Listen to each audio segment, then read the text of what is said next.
कायनात में हम जब एमफिल कर रहे थे तो यूनिवर्सिटी में हमें थीसिस चल रहा था मेरा सीरत पे, कि हमने उसमें देखा और ये किताबों में लिखा है, यूनिवर्सिटीज़ की रिसर्च है कि दुनिया में हजूर नबी अलैहिस्सलाम के अलावा कोई ऐसी हस्ती नहीं है जिस पे सबसे ज़्यादा लिखा गया।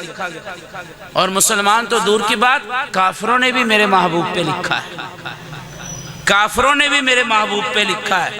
आपको खुदा के मुनकर तो मिलेंगे मगर मेरे नबी की शख्सियत की, ज़ात की, अजमत का कोई मुखालिफ नहीं। यहाँ तक कि ऑक्सफोर्ड यूनिवर्सिटी में, यहाँ तक कि इंग्लैंड में जो नबी अलैहिस्सलाम को नबी नहीं मानते मगर दुनिया के बेहतरीन इंसानों में सबसे ऊपर नाम मेरे महबूब सल्लल्लाहु अलैहि वसल्लम का। वो किरदार क्या था? रसूलुल्लाह सल्लल्लाहु अलैहि वसल्लम को नबूवत मिली है 40 साल में। 40 साल आपने मक्का में गुजारे हैं। आप इस्लाम ने 40 साल बाद लोगों को अपने जब इकट्ठा किया अपने नबूवत के बतारे में दावत देने के लिए, तो आपने उन लोगों के सामने क्या कहा? मैं कौन हूँ, मैं कौन हूँ? वो मक्का के लोग जिनको आप मुशरिक कहते हैं, वो मक्का के लोग जो शिरक करने वाले थे, उन सब ने कहा कि आप सादिक भी हैं, आप अमीन भी। ये था नबी का किरदार, ये था रसूलुल्लाह सल्लल्लाहु अलैहि वसल्लम का करैक्टर जिसकी तरफ आपने हमें उम्मत को बुलाया है। आज मैं आप इस मजलिस में गौर करें कि मेरा किरदार उनके किरदार के कितना करीब है। हजूर की सुन्नत हमें कहाँ तक लेके जा रही है। हम रायगढ़ में बैठे थे, हमारे मौला जमशेद खान साहब रहमतुल्लाह अलैह, उनके पास एक शख्स आया, कहने लगा दुनिया चांद पे चली गई, आप वही पुरानी बातें कर रहे हैं, ये बातें तो हम 1400 सालों से सुन रहे हैं। तरक्की हो गई, दुनिया चांद पे चली गई, अभी भी आप कहते हैं कि यही दाढ़ी पगड़ी, यही सुन्नत के मुताबिक जिंदगी गुजारना। मौलाना बताते हैं अपने शागिर्दों को कि जनाब नबी अलैहिस्सलाम इस तरह खाते थे, इस तरह पीते थे, इस तरह पहनते थे। ये बातें तो 1400 सालों से सुन रहे, दुनिया चांद पे चली गई। हमारे हजरत मौला जमशेद साहब रहमतुल्लाह अलैह बहुत बड़े आलिम, हजरत थानवी रहमतुल्लाह अलैह के शागिर्दों में से, फरमाने लगे चांद पे जाना कौन सी बड़ी बात है, चांद पे जाना कौन सी बड़ी बात है। सुनिएगा मेरी बात ध्यान से, चांद पे जाना कौन सी बड़ी बात है। हम उस नबी के पीछे चलते हैं जो यहाँ बैठे चांद को दो। उस शख्सियत की अजमत को तो सोचे कि जो उनके पीछे चलने वालों ने कहाँ तक काम किया। आज बच्चों को कहते हैं यार क्या बनोगे बड़े होके, वो कहता है मैं डॉक्टर बनूंगा। डॉक्टर बन के क्या करोगे? देखा ना उसने कितनी इज्जत कमाई। फिर आप क्या बनोगे? इंजीनियर बनोगे। देखा ना उसने कितनी इज्जत कमाई, तुम भी ऐसे बनना। सड़क पे जाते हैं ना तो रोड के ऊपर ट्रैफिक रुक जाती है, माँ देखती है जी ये कितना बड़ा अफसर है, इसके आने पे जबरदस्ती ट्रैफिक रोक दी गई। लोग जो कहते हैं मुनी में अर्ज करने लगा, मगर बज़ाहिर तो एक इज्जत का समान हुआ। अच्छा कितना बड़ा बंदा, कितना बड़ा बंदा।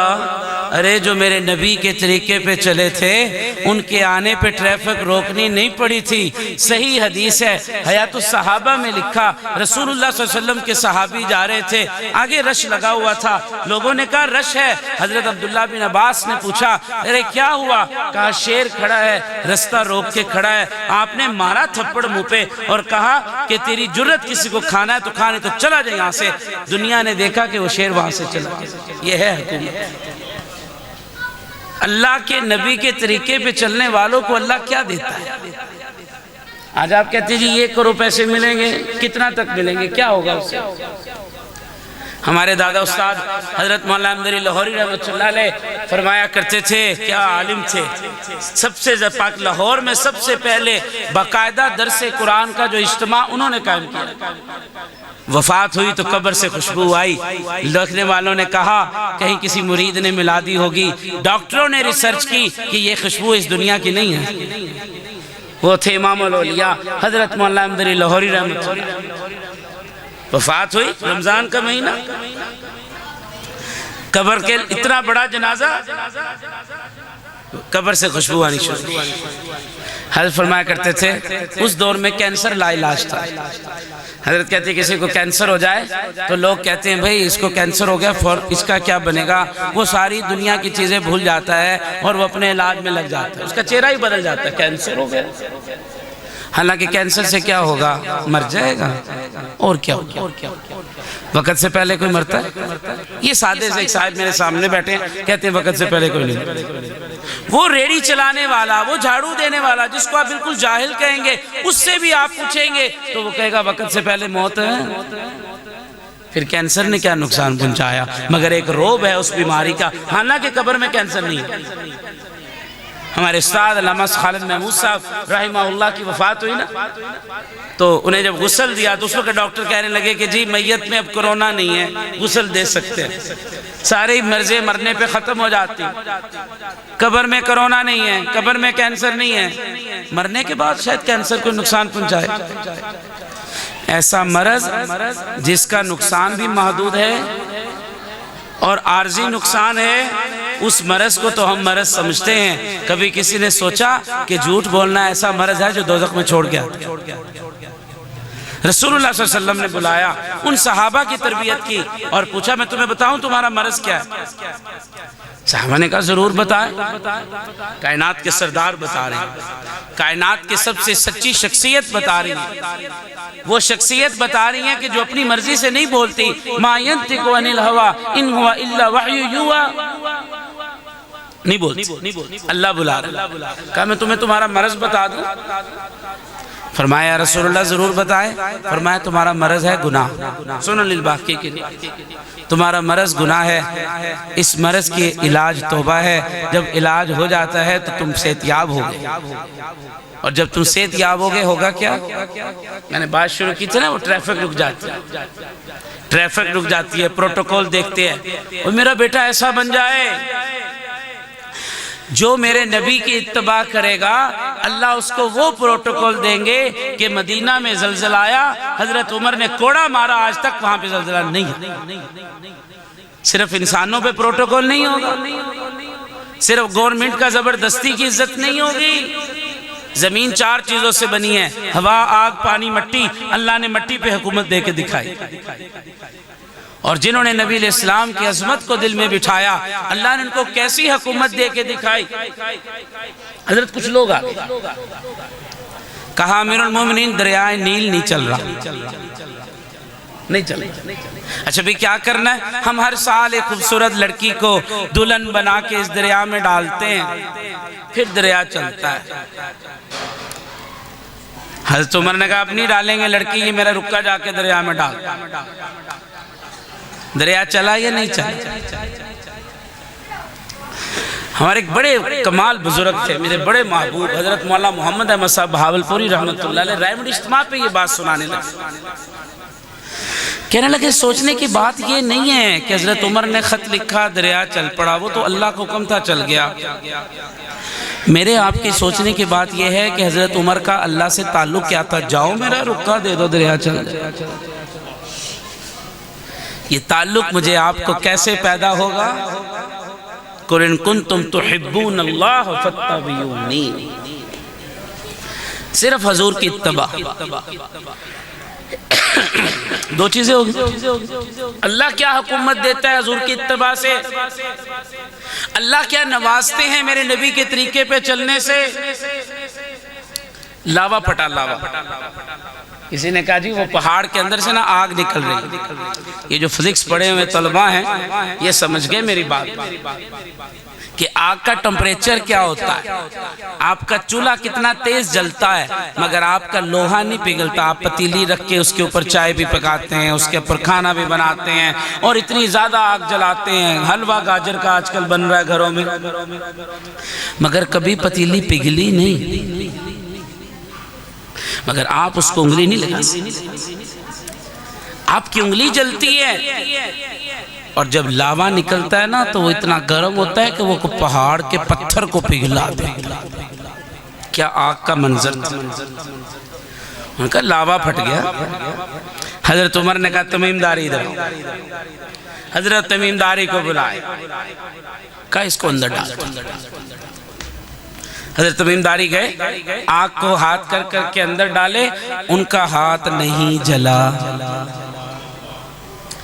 बात ये नहीं है उनका नहीं जला, बात है कि उनको अल्लाह पे यकीन कितना था कि नहीं जलना। ये यकीन मुझे हासिल हो जाए। वो सहाबी जिसको किसी ने आके कहा, अबू जर तेरे घर के करीब आग लग गई, आपके घर के करीब आग पहुंच गई, नहीं। थोड़ी देर के बाद एक शख्स आया, कहने लगा आग घर के करीब पहुंच गई और बुझ गई। सहाबी से पूछा किसी ने कि आप घबराए नहीं कि आग है? कहा तो देख, तेरी देखना गलत हो सकता है, मेरा सुनना गलत हो सकता है, मेरे नबी की बात गलत नहीं हो सकती। हजूर ने मुझे वो दुआ सिखाई है जो मैंने पढ़ी थी, मेरे घर की हिफाजत का जिम्मा अल्लाह ने लिया था। आग गलत हो सकती है, मेरे नबी की दुआ गलत नहीं हो सकती। जब आप हजूर के तरीके पे चले, जब मैं हजूर के तरीके पे चलूंगा, अल्लाह सारी कायनात के अंदर मुझे इज्जत देगा, अल्लाह मुझसे मोहब्बत करेंगे, अल्लाह मुझसे प्यार करेंगे, अल्लाह मुझे अपना बना लेंगे और सारी कायनात फिर मेरी हो जाएगी। वो हज़रत उमर दे रहे खुतबा, एकदम कहने लगे सारिया जरा पहाड़ के पीछे देख लो। सहाबा हैरान हो गए, सारिया तो यहाँ है ही नहीं, वो तो जंग कर रहे हैं। और हजरत उमर ने इधर खुतबे में क्या कहा, नबी अलैहिस्सलाम के सहाबा को अल्लाह ने चारों चीज़ों पे हुकूमत दी थी, हवा, आग, पानी, मिट्टी।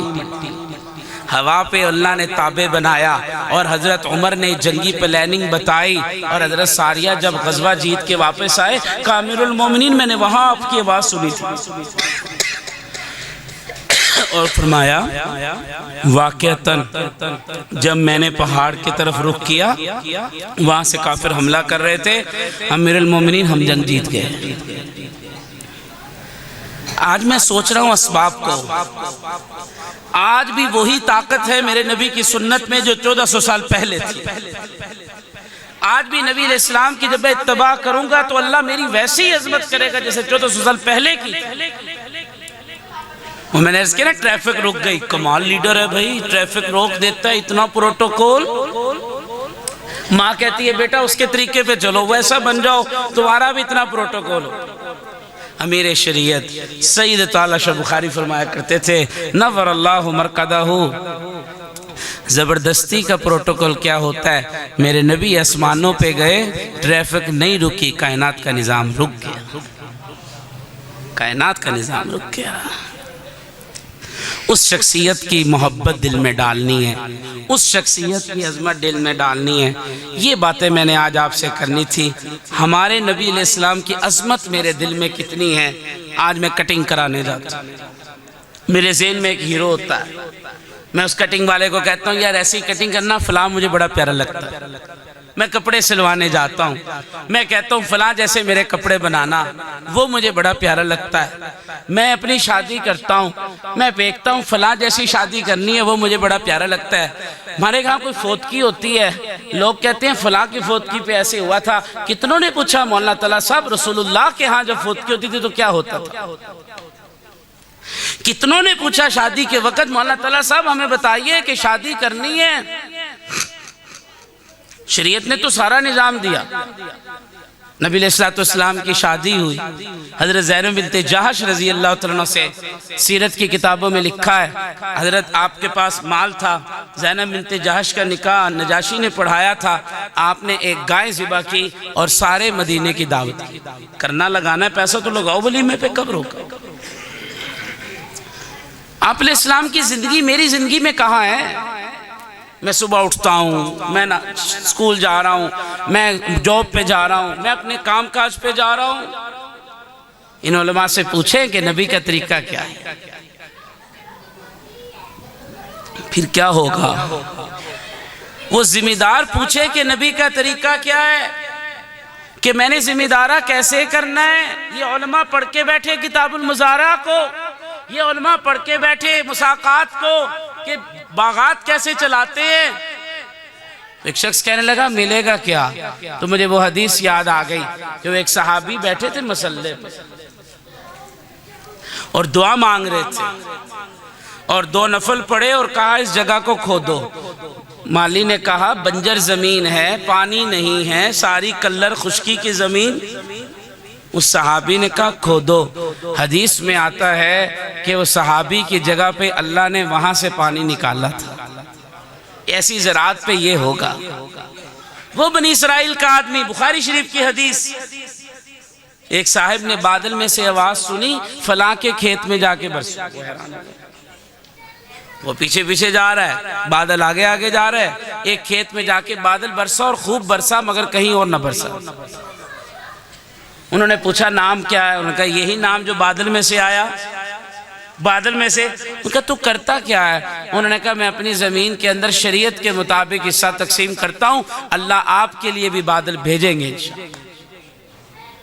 आज मैं आप इस बात को सोचे, मेरी जिंदगी के अंदर रसूलुल्लाह की इत्तबा होगी तो क्या होगा। मैं आपको किस्से कहानियां नहीं सुना रहा, मैं वो हदीसें सुना रहा हूं जो 1400 साल से उम्मत के अंदर चल रही हैं। कोशिश करेंगे इंशाअल्लाह अपने शोबे को मिलाएं, अपने अंदर से तवाहम परस्ती ख़त्म करें। हज़रत उमर रज़ी अल्लाह तआला ने उस तवाहम परस्ती को ख़त्म किया।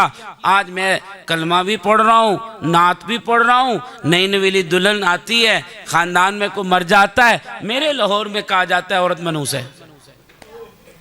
हालांकि वो कलमा पढ़ता है और ये कहता है अल्लाह के सिवा कोई नहीं है, कहता है ये घर मनूस है। कलमा पढ़ता है अल्लाह के अलावा कोई इबादत के लायक नहीं, अल्लाह करते हैं, फिर कहता है ये गाड़ी मनूस है। रसूलुल्लाह ने क्या फरमाया? ना घर में नहुसत है, ना गाड़ी में सवारी में नहुसत है, ना औरत में नहुसत है। जो होता है इंसान के अमल की वजह से होता है। मेरी ज़िंदगी में रसूलुल्लाह की अज़मत क्या है? क्यों दुकानदार दुकान खोलता है और पहला दुकानदार अगर हुदार आता है तो उस दुकान से यार आज तू पहला हुदार नहीं करना, अगर हुदार शुरू में हो गया ना तो सारा दिन ही हुदार चलेगा। हालांकि वो भी रज़ाक अल्लाह को मानता है। वो शादी ब्याह के अंदर जब हक महर रखने की बारी आती है तो क्यों इन उलमा से नहीं पूछा जाता कि मौलाना हक महर का तरीका क्या है? मेरे भाइयों दोस्तों, ये चंद बातें अर्ज करनी थी। अपनी ज़िंदगी में सीरत को लाइए। सीरत अपनाने का नाम है। रसूलुल्लाह का तज़किरा इसलिए कि हमारे दिल में अज़मत पैदा हो। वो शख्सियत है कैसी? अपने बच्चों को बताएं, बच्चों को बताएं कि कायनात में हमारे महबूब से खूबसूरत शख्सियत कोई आई नहीं। तो आसन मिन कलम तरकत तो आईनी व अजमल मिन कलम तल दिन निसाओ खुलिकता मुबर्रा मिन कुल्ली आइबिन का अन्ना का कद खुलिकता कमा तो शो। लोग कहते हैं खूबसूरती, एक होता है खूबसूरत, एक होता है अट्रैक्टिव। साहबा फरमाते, शमाल तिरमिज़ी में हदीस है, वो एक औरत देहाती, जब हम हिजरत की सफ़र में जा रहे थे, वो एक देहाती औरत बैठी थी। हज़रत अबू बकर ने कहा हमें भूख लगी, हमें कुछ खाने पीने के लिए दे दो। उस औरत ने कहा था कि मेरे पास तो कुछ नहीं है, शौहर मेरा घर नहीं है। तो वो औरत कहती है कि उसके दोस्त ने कहा कि ये जो बकरी नहीं खड़ी जिसके थन सूख चुके हैं, इसे मेरे पास लेके आओ। अल्लाह के नबी अलैहि सलाम ने हाथ फेरा, वहाँ से दूध आया, आपने भी पिया, औरत ने भी पिया, सारे घर वालों ने पिया। खामद वापस आया, कहने लगा ये दूध कहाँ से आया? उस देहाती औरत को हुस्न समझ आया था और उस औरत ने कहा था कि एक ऐसी शख्सियत आई थी कि जिसकी आंखें ऐसी थी, जिसका बोलना ऐसा था, जब बोलता था तो मोतियों से मोती निकलते थे, जब वो देखता था तो उसकी आंख ऐसी खूबसूरत जैसे का लाल डोरे। मेरे महबूब सल्लल्लाहु अलैहि वसल्लम की दाढ़ी बिल्कुल घनी। रसूलुल्लाह सल्लल्लाहु अलैहि वसल्लम जब चलते तो ना दौड़ते, आराम से चलते, मगर साथ वाले को दौड़ना पड़ता था, ऐसी रफ्तार हुआ करती थी।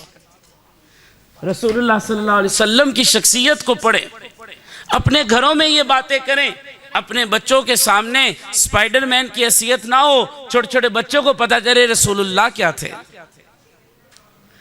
वो छोटे छोटे बच्चों को कह रहे हैं बेटा पढ़ोगे नहीं तो कमाओगे कहाँ से, कमाओगे नहीं तो खाओगे कहाँ से। वो तो एक सिस्टम, खाने पीने का शऊर कहाँ से आया? वो जो रसूलुल्लाह की सोहबत, जो आपके नेक लोगों की सोहबत, अपनी किरदार साजी कीजिएगा। वो छोटा सा बच्चा था, खजूर खा ली थी, सिर्फ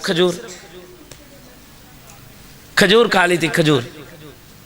अभी कोई बच्चा खा लेना तो माँ बाप क्या कहते हैं, फिर क्या हुआ बच्चा है जी, ये तो शरीयत भी माफ़ करती है, नाबालिग ने खा ली। मगर हज़रत हसन को वो खजूर खाने नहीं दी थी। वो खजूर का दाना हज़रत नबी अलैहिस्सलाम सामने आए, निकालो मुंह से। मेरे शेख फरमाया करते थे कि ऐसा भी हो सकता था कि अल्लाह के नबी अलैहिस्सलाम उस खजूर जितने पैसे लेते और बैतुल माल में जमा कर देते, सदक़े के पैसों में बदला हो जाता। मौलाना तला साहब यही फतवा देंगे कि अगर कोई चीज़ इस्तेमाल हो गई तो उसके बदले में पैसे दे दो। मगर नबी अलैहिस्सलाम ने ये नहीं किया, उस बच्चे के मुंह के अंदर से वो खजूर निकाली है, तब वो इमाम हसन बने। उलमा ने लिखा है असल मसला खजूर का नहीं था, असल मसला उस बच्चे की तरबियत का था कि इसको अभी से पता चले कि बगैर पूछे चीज़ नहीं उठानी। ये वो मिजाज था नबी अलैहिस्सलाम की तरबियत का वजह था। आजकल हम तरबियत ही नहीं करते, वालिद का ऐसा रोब पड़ा हुआ है। हमारे दादा मुर्शद हज़रत थानवी रहमतुल्लाह अलैह मुजद्दिद ज़माना 1800 किताबें लिखी, क्या शख्सियत थी। पढ़ा करें हज़रत को। कायदे आज़म कहने लगे मैं इनका शागिर्द भी नहीं हूँ, मुरीद भी नहीं हूँ, इसलिए अकीदत से नहीं कह रहा, मैं बाहर का पढ़ा हुआ हूँ, मगर अशरफ अली थानवी का इल्म इतना है, मैं इतना मुतासिर हुआ हूँ कि सारे हिंदुस्तान के मौलवियों के इल्म एक पलड़े में रख दो, अशरफ अली का पलड़ा झुक जाएगा। इस सतह के आलिम गुजरे हिंदुस्तान में।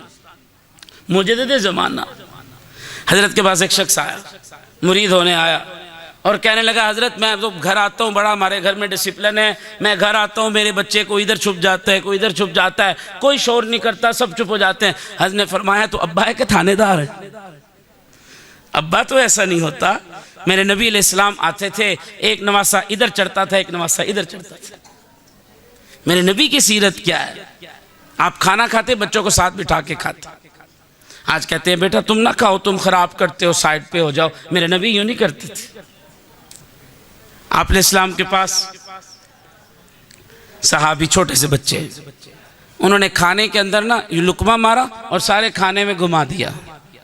बुखारी शरीफ की हदीस है, हज़रत ने फरमाया बेटा ऐसे नहीं खाते, सामने से खाते हैं, बिस्मिल्लाह पढ़ के खाते हैं, दाएं हाथ से खाते हैं। वो सहाबी कहते हैं सारी ज़िंदगी मेरे से ये सुन्नत नहीं छूटी। और अगर आप उसे दबका देंगे, ओए तमीज़ नहीं तुझे खाना खाने की, क्या हो गया तुझे, बड़ों के साथ बैठने की तमीज़ नहीं है, सारे माहौल ख़राब कर दिए, कपड़े गंदे कर दिए, फिर बच्चे की तरबियत नहीं होगी, फिर बच्चे की तरबियत नहीं होगी। आप अलैहिस्सलाम नमाज पढ़ते थे। अबू दाऊद जिल्द अव्वल में हदीस, आप अलैहिस्सलाम नमाज पढ़ते, आपकी नवासी उमामा आ गई, आपने यूं बिठा के नमाज पढ़ना शुरू कर दी। गोद में बच्ची उठाई हुई है और नमाज पढ़ रहे हैं। ये सुन्नतें क्यों घर में पढ़ना अफजल है? पूछिए इन उलमा से। इसलिए कि आपके घर में नमाज का माहौल बने। तो बहरहाल इसी पे मैं अपनी बात समेटता हूँ। किरदार साजी कीजिए, रसूलुल्लाह सल्लल्लाहु अलैहि वसल्लम की ज़िंदगी अपनाइए। इन उलमा से पूछिए कि मौलाना बताओ इस जगह मेरे नबी अलैहिस्सलाम की सुन्नत क्या है? नक्शे कदम नबी के हैं जन्नत के रास्ते, अल्लाह से मिलाते हैं सुन्नत के रास्ते। मैंने आपके सामने आयत पढ़ी है कि अल्लाह फरमाते हैं नबी जी कुल इन कुंतुम तुहिब्बून अल्लाह, अगर ये चाहते हैं ना कि तो अल्लाह आपसे मोहब्बत करे तो तुम मेरे तरीके पे चलो, अल्लाह तुमसे प्यार करेगा। मेरे शेख अशरफी साहब फरमाते थे तुम मेरे नबी की चाल चल के आओ, अल्लाह को आप पे प्यार आएगा। जैसे कोई अपना हो ना, उसका मिलने वाला सामने से आ जाए तो कहते यार बड़ा प्यारा लग रहा है, करने दो करने दो। फिर आपके क्या होगा, यगफिर लकुम ज़ुनूबकुम, हम तुम्हारे छोटे मोटे गुनाह माफ़ कर देंगे। प्यार जो हो गया, जब मोहब्बत हो जाए तो महबूब पे ज़्यादा सख्ती नहीं हुआ करती, फिर माफ़ी भी हो जाएगी, हम इस्लाह भी कर देंगे अपने जो बना लिया। सुन्नत पे चलें, अपने कारोबार के अंदर, बाज़ार के अंदर, अपने घरों के अंदर मेरे नबी की सुन्नत तरीका क्या था। दो काम कर लो भाई, ये चीज़ें मिल जाएंगी। एक तो अल्लाह वालों की सोबत में बैठो। सहाबा हजूर की सोबत में बैठे थे। मेरे दादा उस्ताद शेखुल हदीस मौलाना ज़करिया साहब की बात सुनाता हूँ, बात ख़त्म करते हैं। हज़रत ने कराची से आना था लाहौर, बड़ी गर्मी थी और ट्रेन ठंडी। तो हज़रत ने जब सिब्बी वो क्रॉस किया ना, जैकब लाइन और ये सिंध के सारे, तो अपने खुलफा में से हमारे शेख हज़रत मौलाना एहसानुल हक साहब दामद फ़ी उज़्म से कहा कि मौलवी एहसान गर्मी तो लगी नहीं, आप कहते थे कि इतनी गर्मी है, आज किसी को कहना यार तुम नेक क्यों नहीं बनते, कहते मौलाना माहौल ख़राब है। यार तुम सुन्नत पे क्यों नहीं चलते, मौलाना हालात ठीक नहीं है। इस मुआशरे में जब फिरते हैं ना तो हमारे बच्चे भी उसी माहौल में फिर के उन जैसे हो जाते हैं। महल्ला ही बुरा है, कभी महल्ले पे डाल दी, कभी किसी पे डाल दी। क्योंकि औरों पे बंदूक चलानी आसान है, अपने बारे में बात करनी मुश्किल है। हजरत शेख ने फरमाया अरे गर्मी नहीं लग रही? तो हमारे मुफ्ती साहब मुफ्ती ज़ैनुलआबदीन साहब बैठे थे रहमतुल्लाह अलैह, कहने लगे हजरत गर्मी तो बहुत है, मगर हर स्टेशन पे आपके मुरीदों ने इतने बर्फ़ के बलाक ले आए कि वो हम खिड़कियों में रखते हैं, बाहर से गर्म हवा जब इस बराक को टकराती है तो आप तक ठंडी होकर पहुँचती है। हज़रत ने कहा भाई हम भी तो यही कमें, हम भी तो यही कमें। मुआशरा जितना मर्जी गंदा हो जाए, बाहर फहाशी और यानी की आग लगी हो, कुछ वक़्त अल्लाह वालों के पास बैठ जाया करो। जब बुरी हवा इन लोगों को लगती है ना तो इन बुज़ुर्गों के बाद जब तुमको लगती है तो वो गंदी नहीं रहती, अच्छी हो जाती। कोशिश करें दिले खुशबू दर हम्माम में रोज़े, वो गुलाब की पत्तियाँ थी ना, किसी ने मेरे शेख फरमाया करते थे कि या अल्लाह हम तो कांटे ही रह गए, मगर फ़ख्र है कि गुलाब के साथ रहते हैं, जब तुलेंगे ना तो गुलाब के साथ ही तुल जाएंगे। वरना किसी से को भी बाज़ार से 1 किलो कांटे ले आओ, मिलते हैं यहाँ से। और अगर कहें कि मियाँ गुलदस्ता लेके आई हो, वो कहेगा 1 किलो फूल लाया हूँ, तो क्या कांटे अलग होते हैं या फूलों के रेट पे बिकते हैं?